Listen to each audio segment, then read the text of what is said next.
First and foremost, let me say that for those who require medical detox or may be struggling with dual diagnosis or some other medically treated problem, treatment centers are and have been truly a gift.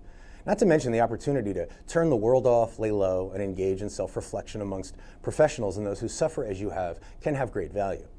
With that said, treatment centers, by definition, seek to rehabilitate. The word rehabilitate means restoring to a previous condition.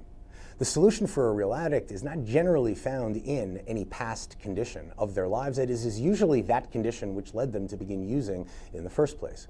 The addict requires fundamental internal change, a genuinely new design for living to find true freedom.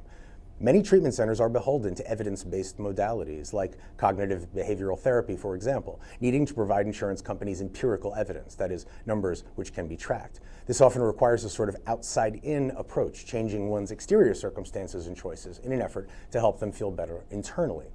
In the short term, this can help to relieve the behavior that drives the addiction, but stands little chance of creating the kind of change necessary to keep the addict from seeking out the substance again once suffering returns, which we know eventually it will.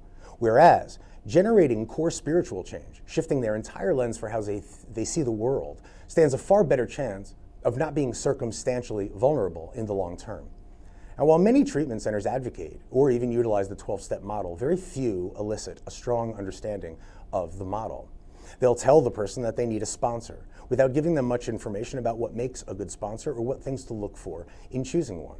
They'll tell you that working the 12 steps are important, but the 12-step design, which was created to be worked with a rather rapid cadence, they will keep the person from going past step 3, even though within that model, it isn't until step 4 that any change occurs.